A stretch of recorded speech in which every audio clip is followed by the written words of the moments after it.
Welcome to another episode of Rooted and Ascending. Today, we're showing you how self-care can be a form of resistance in a time where we as women are tired, especially the 92%. If you know, you know. But despite how exhausted we are, the wheels are still turning on how we can take action to fight generational injustices right now. Here's one way: by putting ourselves first through self-care. For far too long, it has been passed through generations that we are the strong ones who can endure anything. So the world has tended to throw any and everything at us that is painful. Black women are often expected to be strong, resilient, unshakable. We carry families, communities, businesses in the service of others, often without the care, the support, the recognition we deserve. And while that strength is real, it also means that this eventually takes a toll on us. The truth is, Black women are nearly 3 times more likely to die during childbirth. Let that sink in. We're more likely to suffer from hypertension, more likely to live with type 2 diabetes, and less likely to have our pain believed or treated properly by doctors because of the disparities in the system and because of the attitudes towards us as Black women. These are not just health statistics. These are signals of systemic neglect built on a long history of portraying us as invincible, emotionless, and built to endure. But what happens when the strong Black woman narrative becomes a burden? When it costs us our health? When we're praised for surviving what no one should have to endure in the first place? Today we're talking about resistance and how self-care can be a radical act of resistance against these harmful expectations. Instead, we focus on healing while we're going through resistance. My guest has made it her mission to impact the lives of women towards healing. Dr. Rashida Tharpe, founder of Reverse Her Challenge and owner of Compassionate Med Consulting, helps women reverse type 2 diabetes, not just through diet and movement, but by confronting these emotional and cultural patterns that keep us stuck in survival mode. Dr. Tharpe, welcome to this episode. Thank you. I'm glad to be here tonight. Okay, so in your work with women reversing type 2 diabetes, how often do you see the effects of stress, self-neglect, and the strong Black woman narrative showing up in your patients' health? Yeah, I see that every single day. It's really the reason that they come to me is because they are, experiencing this incredible stress. They have such an incredible burden on themselves and they put themselves last oftentimes. And so they come to me ready to make a change. I really see women who have really gotten used to putting themselves last. Like, they come to me in one of 2 conditions. They come to me either, extremely sick, suffering from chronic diseases like insulin resistance, pre-diabetes, high blood pressure, high cholesterol. So basically metabolic disease. Or they come to me after a crisis, after they've had that life-changing stroke, after they've had that heart attack, or they've had close calls. So unfortunately, it's usually the reason that they do start to seek help and support. And so, it's a routine thing that I see, unfortunately. So what is the start of that? There must be something that comes before the health crisis that leads up to that. So with your clients and your patients, because you are also a board certified internal medicine doctor and a hospitalist. So you actually see, even unfortunately, you see the end of life. Yeah, so the crisis. entire spectrum, pretty much. So what are the stories, the personal stories that you've heard from these specifically Black women that help you to connect what they've been through up until that point?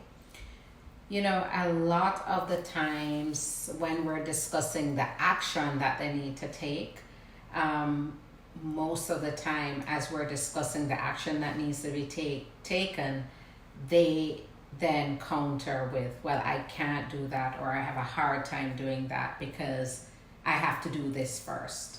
I have to, you know, take care of the kids. I have to pay the bills. I have to be at work early in the morning, back late in the evening.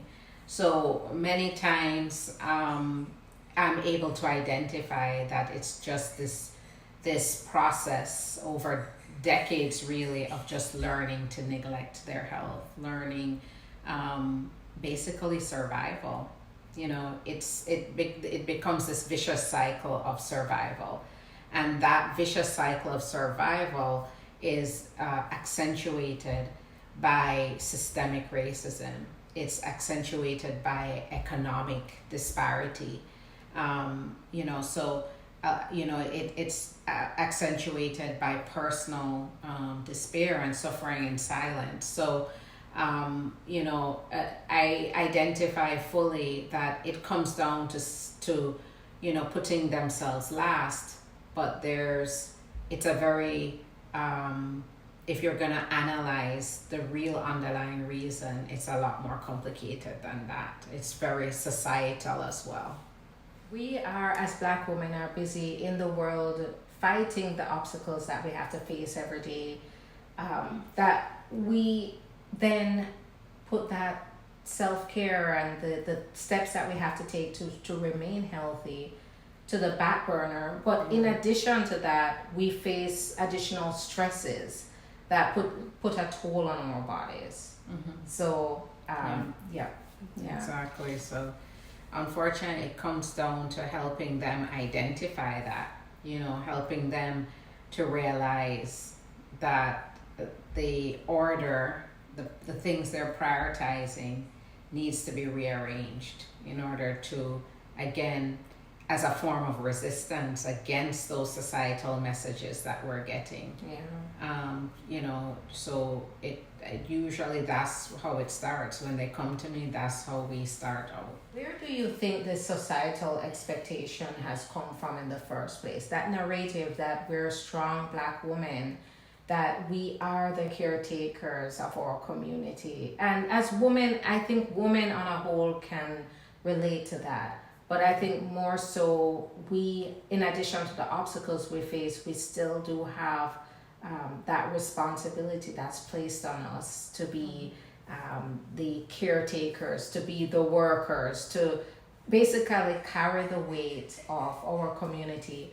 Where has that originated, you think? Yeah, I would say it's very generational.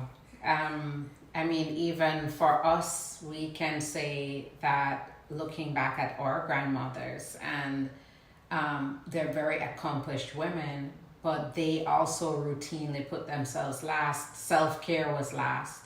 And so by the time they hit their later years, they were really sickly, struggling. Both of them were struggling with type 2 diabetes, high blood pressure. And, you know, we know that at the end of their life, you know, the quality of life was very poor because all they knew was to put themselves last. And, you know, Grandma Buck, for example, she basically, you know, ignored the signs of cancer, a very curable cancer that could have been taken care of with a simple surgery.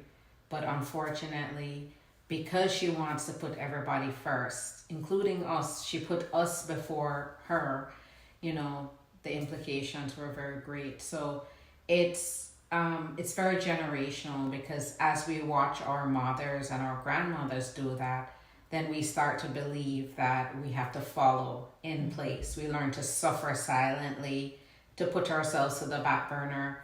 We view wanting more for ourselves. We're tricked into thinking it's vanity or it's selfish. And so we have to break that cycle. That societal message that we get really comes down to, again, that slavery, legacy of slavery. In Jamaica we had slavery here in the United States, and so the messaging is very similar. As Black women, we're undervalued, and we're told that our needs aren't as important, and subliminally that works its way into our lives. Yeah. And as you say that, I even remember growing up, and we were always, and this is a good thing, but I think because our grandparents did have that a notion that they had to be the pillar of our family, they had to hold all our burdens. They also instilled in us, be that strong, independent woman. But the implication too was also, in being that strong, independent woman, do not show weakness by asking for help. That's weakness. That's incompetence. That's showing you really can't do it on your own. And even as a professional woman myself, and I'm pretty sure you probably can relate, that has been a constant struggle. Is you must do it on your own, or else it's taking away that credit from you. You're looking incompetent. You really couldn't do it. And you have to work a lot harder to prove that you're worth it. Yes. You have to give 10 times as much. So, again, it's just about breaking that cycle, understanding that you have the right to demand what your value is. And that is not vanity. It's not being the angry Black woman. It's simply wanting and deserving what everyone else has. Yeah. And so for me, it's health. I tell women every day that their health, they're worth being healthy, that they deserve it and they should demand it. Yeah, because that's the foundation. You don't have your health, you can't get anything else. Right. You can't make progress. And I think then that's what happens is we are shortchanged ultimately in life when we are not able to attain that level of what we deserve. So speaking of putting ourselves last, which leads to neglect ultimately, what does that do to our bodies? What have you seen it do? And neglect is, I guess, it starts out being an emotional type of neglect, right? When we neglect ourselves to put somebody else's needs first, but then eventually it then manifests into a physical effect. Yeah. So what do you see happening? Well, there's two big impacts that it has. The first is emotional. After a while of being trained to put yourself last, to not demand, the health that you deserve, as a form of self-sabotage, essentially, then what tends to happen is there's an emotional disconnect. And so you become numb and you start to suffer in silence. It's very uncomfortable, being exhausted, not putting yourself first, feeling sick, feeling tired, not feeling great about your body. But you become numb to that. You might remain frustrated, but that disconnect remains because you don't follow up that frustration with action. You just continue in this vicious cycle of putting yourself last. And then, of course, that's when the physical side comes in. Things only get worse. If there's an emotional disconnect and you're not able to take action, then you get sick. The fact that we can't we are, so going back to the fact that we have been taught to go through life not asking for help, putting ourselves last. I said this is a form of self-neglect.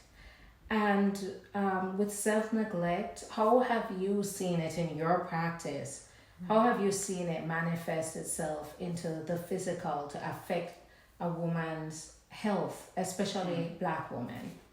Well, I would say that presents itself in two very important ways. The first is that you see this emotional disconnect. And for the women who I work with, there's always this process of connecting the dots again, connecting those ends, that reigniting that belief that they deserve better health, that it's not a luxury, it's a right. Because after decades of really putting themselves last, they've learned to suffer silently. They've learned not to make demands. They've learned not to say no. They've learned not to put time aside for themselves. So we go through a process of reconnecting, their emotions with what they really should have, what is a right. And then the second, effect that it has is physical. So when they come to me, they're sick. They have type 2 diabetes is something that I'm focused on, pre-diabetes and type 2 diabetes. So I have an initiative where I am helping women reverse that condition. And type 2 diabetes is a metabolic disease. And what tends to happen with stress and with neglect, self-neglect, is that metabolic disease starts. It starts with chronic stress, then that chronic stress leads to hormone dysfunction, and then from hormone dysfunction comes type 2 diabetes, comes high blood pressure, comes heart disease, comes the stroke. So women who come to me have either had these significant health issues or are on the verge of developing it, and have identified that but need a lot of help connecting that emotional side with the physical side. Yeah, absolutely. So that's why I would say then it sounds like, because type 2 diabetes is a very common disease among Black women, and it also can lead to death ultimately, and complications, great suffering up until death. And that means that ultimately when we focus on ourselves, we take care of ourselves, we can actually tackle these chronic diseases like type 2 diabetes. Exactly, and so many others. So I would say something that I talk about a lot with the women I work with is intention. Going into every day with intention. And that intention is to serve her body and to serve her health. So the big thing is, when you get up in the morning, drink that water. Or when you get up in the morning, take 30 minutes to either meditate, to do some exercise, weight training, do some light cardio, go for a walk. So we talk about the importance of reserving time for herself to recenter.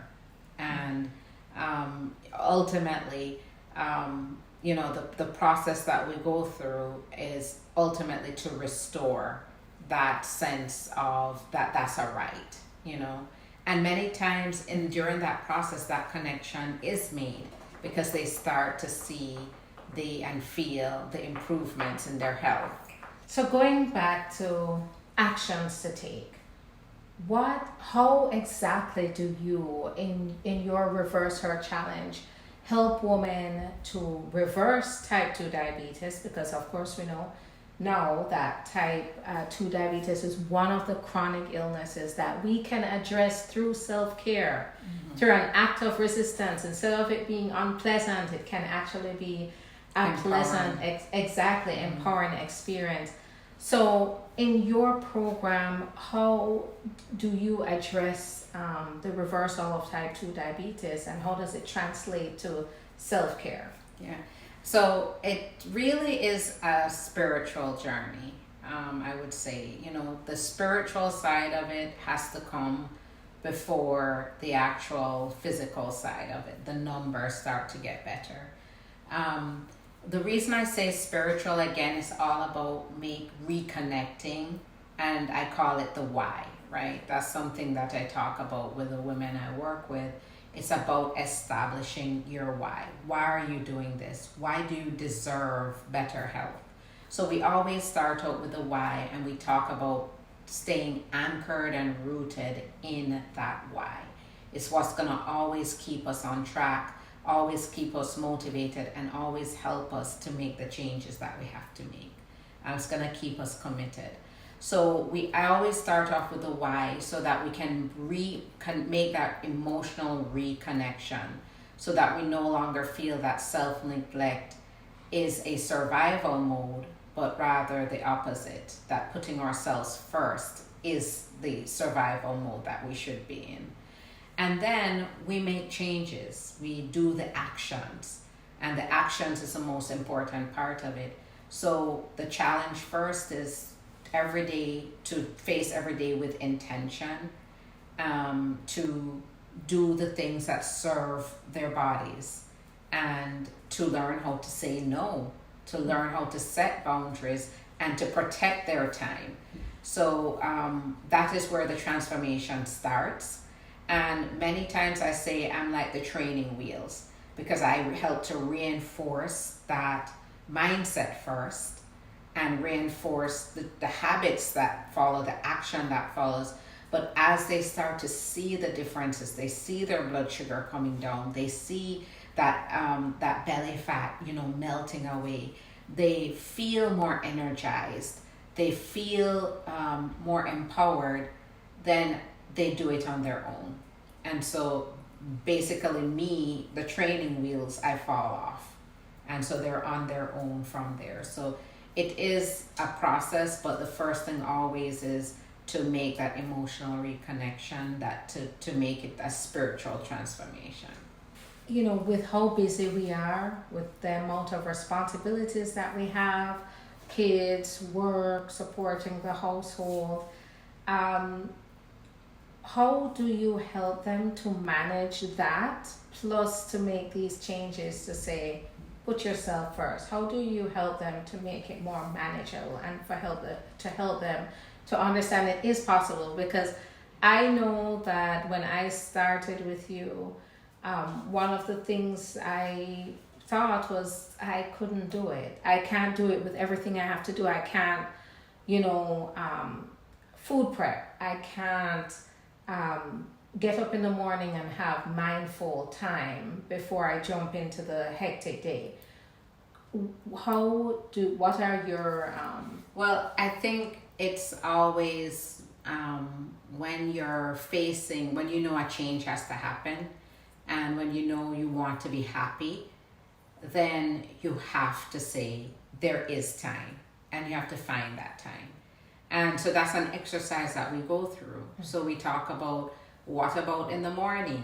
Can you get up half an hour earlier and reserve time for yourself? That's protected time. Mm-hmm. We talk about the evenings, the fact that maybe the evenings aren't best because at that time you had to go to work, you had to do certain things. So we talk about what's the best time to make yourself a priority. And it's really when you're the freshest, when you have the most energy, and that's the way it should be. You should be prioritizing yourself when you have the most energy. Mm-hmm. So I had to go through that transformation myself before I could help other women do the same. I was in a position of insulin resistance, in a position of just chronic stress, between balancing motherhood as a single mother, between working a hospitalist job, and then on top of that opening up my own coaching practice.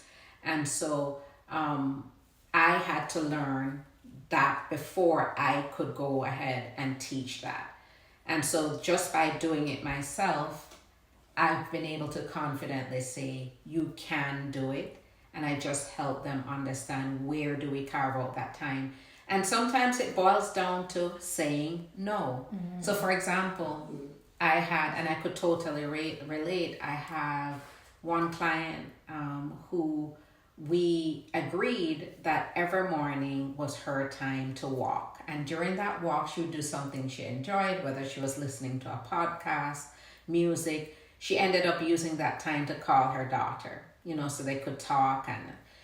But before what we were finding is she was having difficulty following through.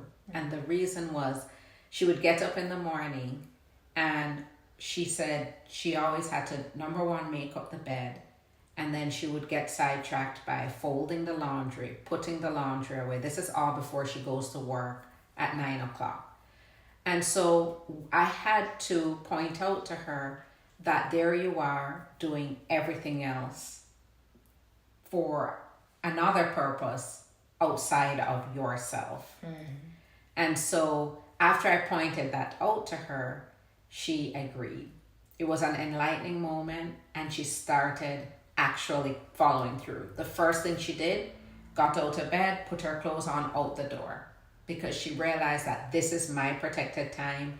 The bed can be made when I get back. The laundry can be folded when I get back. But that right now is showing up for myself.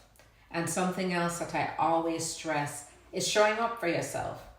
We have our days where we have to roll out of bed to go to work. We don't feel like it, but we do it anyways, because we have to show up. We have to get that paycheck.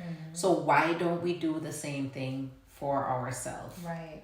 So it's all about making sure we're always remembering we are a priority, because that job is just going to go to the next person when we have that health crisis, when we're not able to work anymore.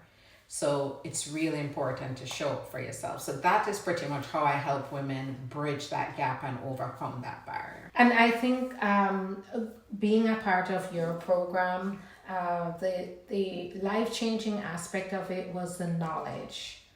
I did not have that level of knowledge to understand how my lifestyle affected my health. I mean, yes, we know lifestyle affects health, but not to the extent like the foods I ate, the routines, my routines, the accountability. So, for example, getting up in the morning and skipping breakfast to get the kids to school, or to get on the phone with the client right away and not to deal with breakfast. I was thinking, that's showing my hard work and dedication. That is proving my worth, right? But in the meantime, I'm neglecting myself. I'm putting myself on the back burner. Right. And I am leading myself into a certain demise in the future. Exactly. Right? Where I'm laying in a hospital bed now, finding out that I have a chronic illness because of, as a matter of fact, I used to wake up with stomach pains because I wouldn't eat in the mornings. I would skip the mornings and jump straight into everything else. And it started to spiral into a health issue. Yeah. And just having the knowledge to know, okay, my routine is, and having a routine where I'm putting myself first thing in the morning is supposed to be priority. That is how I'm proving my worth to the world. That's how I am going to achieve what I need to achieve. And that's the misconception. So when you lack that knowledge first, it's easy to make those mistakes. To think that if you're not eating, then that's better. Some people think by not eating, you're actually doing better. Right. And the fact is you're doing worse when you're skipping meals in a chronically stressed, high pressure environment. It's the perfect storm. So yes, a lot of minds are blown once again that knowledge, once that they're empowered with the knowledge of how they can nourish their bodies and what foods to avoid, what foods to actually eat. So it's definitely an empowering process. Yeah, and necessary. Mm-hmm. So coming to the point where we understand that we need to implement routines in our day that where we put ourselves first, where we are conscious about what we put into our bodies, how we are responding to societal expectations.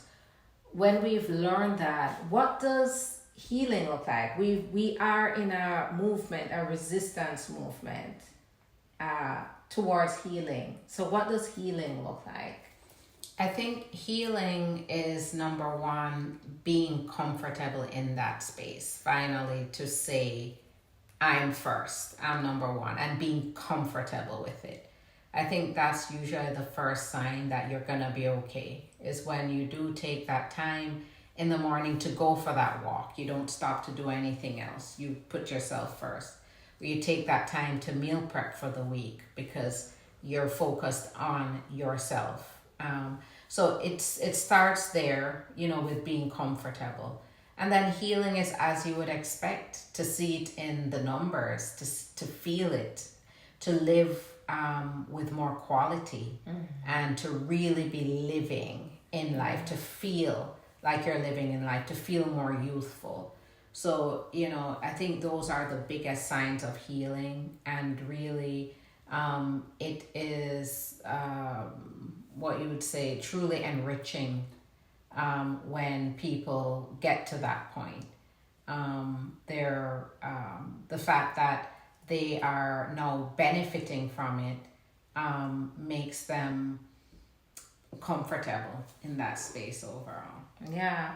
And what comes to mind too is peace, calm. When we start to put ourselves first, when we start to take steps to make ourselves healthy and healed, our nervous system stops responding to chaos. Things feel calm, quiet, organized, peaceful. Our bodies feel that way as well. And you're right, with energy goes up. Enthusiasm for the day goes up when you're going through a process of healing. Yeah. And when you're starting to get on the other side of that process. Yeah, exactly. Meditation is critical. Stress management is critical. And so that is a part of the healing process as well. So you find that as you're going through the exercises of learning how to cope with the day-to-day stresses, as you go through that exercise, you realize it gets easier. Because now you've taken a step back to understand what really matters. And once you realize what really matters, then you have an easier time setting up that priority list and organizing it. You make it a point to be organized. Because, our jobs don't go away. The demands that we have on us don't go away. But you now start to strategize more about how you approach life and approach the different things that need to be done. Yeah, and I think that's where we're going back to boundaries and asking for help. Knowing that being a strong, independent woman does not mean that we don't ask for help. Right. It means that we embrace leadership and we delegate and we do ask for help where it's needed in order to get to the goal. Right. So yeah, exactly. Saying no and boundaries. So let's get more specific then. For example, in a day like mine, give me a routine that I should adopt every day from morning to night, where I would be implementing self-care into my routine and towards healing. Something outside of spa days and massages, something that where I would be doing these practicing self-care and healing every day. Yeah, I would say It's all about fitting into your day. Number one, something you enjoy doing. And so that is the exercise that we go through. So we talk about a lot of the women I work with have lost their zest for things they enjoy. They're so busy. They're so, they're so burdened that they don't do things, that they don't read anymore. They don't have any sports. They don't have any hobbies. Their job is from the moment they open their eyes, they're worried about something else, somebody else, and so I think something that we implement is, well, taking that moment for yourself and walking. For me personally, walking is something I make a point to do. I walk around my neighborhood. It's quiet. I walk just as the sun is coming up. It's relaxing. It allows me to meditate, to recenter. If I'm having a difficult time, it helps me to breathe through those difficult times. So it's something that I encourage every woman to do, to fit into their routine. Something that's going to benefit your body as well. And so walking is something that we utilize a lot. Weight training is something we utilize a lot. And a lot of the women end up really loving weight training, resistance training as well. You are fully into resistance training at this point, because we all under the impression that we had to run on a treadmill for 2 hours, and that's miserable. And it's not enjoyable. But implementing a routine that's enjoyable and doing something you like is one of the first things that The other thing is planning your meals. You have to understand when you're going to eat that first meal, it has to be nutrition dense. It has to have things that are going to benefit your body. So the haphazard breakfast, the rush breakfast that busy women tend to have, is unacceptable. It has to be something that's going to nourish you through the day, keep you satisfied, and help your body grow. So it's all about meal planning. So meal planning is something, whether if you're that busy, you should have it stacked, some food prepped and stacked in your freezer or your fridge. Stay moving throughout your day. That's another routine. That if the movement is what again gets our energy going, gets our metabolism up. So I encourage movement throughout the day, whether you're taking the stairs, you're walking around the building during lunchtime, and then the nighttime routine is getting that sleep in. Again, carving out that non-negotiable time for yourself, some quiet time before bed. Read something a lot of women love to do but have given it up in favor of, again, everybody else. Right. So it's really important to, again, have that time carved out in the beginning of the day and at the end of the day, so that your body can really heal, because sleep is when the body is rebuilding. It's torn down throughout the entire day. It now needs to rebuild. And if you don't give the body enough sleep, it's not going to rebuild. And that's where the chronic fatigue comes in. Chronic fatigue, the aches, the pains throughout the body. That is where part of where it comes from. So how can we shift? At the point of this resistance, and self-care is our resistance. How can we use it to change the narrative from we're strong, independent, Black woman, we can do it all, to one of softness, healing, vulnerability? How can we push towards that narrative to let the community know that we will no longer bear the burdens? It's pretty much comes down to setting boundaries and to demanding what is really yours. That's what it boils down to. And being able to walk away from the things that don't serve your body or won't respect those boundaries. So, I think it is important to do that first and foremost, and that is where it starts. Once you realize you set boundaries, you deserve so much more, then it just everything else falls into place, because now you're really gonna take the action that needs to be taken. And that's why I call it the reverse her challenge, because the whole point is to take some steps back, reevaluate things, and to restore. And actually call the members of the reverse her challenge reverse her rebels. And the reason I call it that is, again, the same message we get from society, that we're to do it all for everybody else except for ourselves.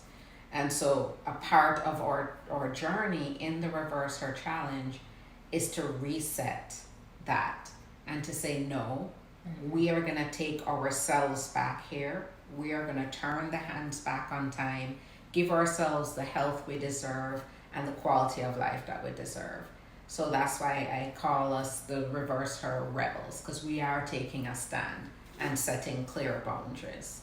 You're so right too. And when you get a taste of the effects of putting yourself first, the pampering yourself, the space of time you give to yourself throughout the day, you want more and more of it, and you will know that you're deserving of that. It's your right.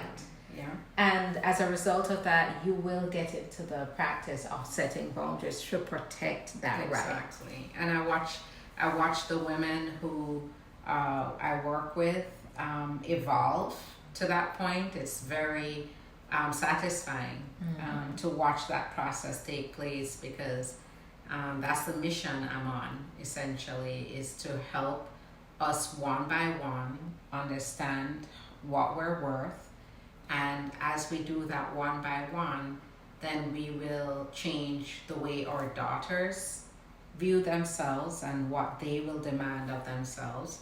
And as a society, as a community, we will start to demand more for ourselves. And as you say that, the reverse her rebels in your program, they actually invested in their not in their health as in to go buy insurance, but to invest in a program that can guide them. Just like how that your program has educated me about the importance of nutrition, importance of organizing and planning ahead in order to maintain that self-care. These women have invested, and so it brings me back to invest in your health, invest in yourself, and ask for help. Turn to people that understand where you need to be and get help from them. Right. And I think as a society, there's messaging that your health should be addressed or through insurance. And insurance only pays for you to be sick. They're only going to cover care when you're sick, and that means it's too late, or it's becoming too late. Yeah. So it's actually one of those misconceptions that I have to debunk a lot in order to reach the women who take that leap and who make the investment. When they make that investment, they realize that they would have never gotten this spiritual journey and this transformation, the knowledge, and the accountability. Knowledge. Exactly. And the thing about it is that they always say you are your biggest investment. You should always bet on yourself first. But before I started to invest in myself, I thought that was the wrong thing to do. I thought that was being exorbitant, right? Spending too much money on myself, not prioritizing other things, other bills, things that are going to just go away and never come back. Right. Yeah, I mean, it's right. It's about breaking that vicious cycle of thinking self-care is vanity. It's not. It's what you deserve. And, a lot of women look at other women who are in better health, better shape, and they think it's genes or they think they're lucky, and that's not what it is. The women who have really mastered the art of self-care are the women who have learned to say no, to prioritize themselves, and to invest in themselves. And so the women who I work with it's very satisfying to watch them go through that process and to evolve to know that woman that everybody looks at and says, how are they doing it? Mm-hmm. So, it's an empowering experience. Yeah, for sure. So in your program, the Reverse Her Challenge, how does sisterhood and community help in the resistance and help women to understand the importance of centering themselves? I mean, it's everything. It's number one, coming in and realizing you're not alone, that there are other people who are in the same boat, and it's coming in, being able to support other women on the journey. Everybody is on a different level. So those who are ahead can definitely inspire those who are just coming in. It's about sharing the knowledge, of being accountable, offering accountability to each other. And by forming a community, the Reverse Her Rebels community, it's about sticking together and supporting each other. Because a part of the issue is that we should be more tight-knit, more cohesive in the messaging that we deserve so much more and we are worth so much more. So the Reverse Her Rebels represent that. They're a community that are there to support each other, sharing knowledge and grow together, and to understand that they deserve everything, to be each other's cheerleader. Yeah, that's right. It's a big help to be able to lean on each other, in order to, and that's what your community, you create a community where you can lean on each other and get new ideas from each other. Exactly. Figure out what's working, right, what's not working. Exactly. I mean, that's important. By having similar challenges, again, that's where, if this is hard, somebody can step in and say, okay, well, I did it this way. And so, yes, it definitely helps to have that support, because, there's someone you can go to help figure things out when you feel stuck. What does it look like? What does the future look like in an ideal world where we are healed, fully healed?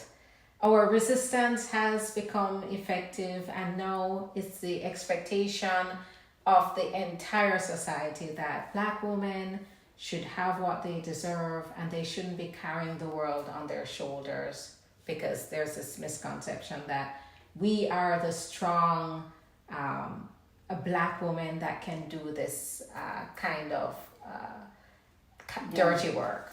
I mean, I think the future would be that we wouldn't have to have discussions like this. That we wouldn't have to be so blunt that as Black women, we don't get our fair share.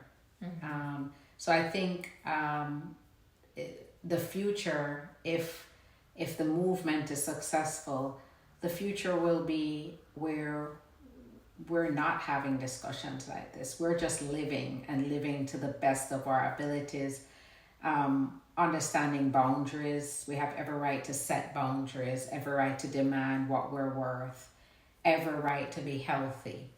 And that won't be made a big deal of. We won't feel abnormal for doing that, but rather it'll be just a normal thing. Yeah, you're right. And I think where it would show up is the statistics, right? We wouldn't have a 3 times mortality rate during childbirth. We wouldn't have more diabetes than any other group of women. We won't have more rates of hypertension. There will be equity across the board in the workplace, in healthcare, in the communities. Yeah. So, but that's the purpose of the resistance, is to make sure, because nobody's gonna make that change for us. I think Exactly. I think even the fact that we now call ourselves the 92% shows that nobody is coming to save us, and so we have to take that initiative ourselves. Nobody's gonna put us first, So but us. Exactly. We have to take those steps until we can get that level of respect, and the expectations can be changed. So you're right. You're right. Yeah. That's that is true. That, you know, we really, it's up to us. It's up to us to take the initiative, because nobody else is gonna do it. So you can sit in silence, suffering in silence, struggling silently, or you can take action and put yourself first. Yeah. And so, to someone who's listening here, who is feeling burnt out, feeling disrespected, feeling isolated and invisible, stressed out, what small step can she take today to start making that difference? Just start saying no, and carve out one activity every day that you do for yourself, and that's protected time. So I would say the best thing you can do for yourself right now is to just practice saying no, and practice doing an action for yourself out of self-love, something that is going to prioritize your mental health and your physical health as well. So that is the very first step that you have to take in order to truly start taking care of yourself. Set boundaries. Even for the kids, you have to set the boundaries. That's right. Yep. So you heard it here, and I really hope that this information that Dr. Tharpe has given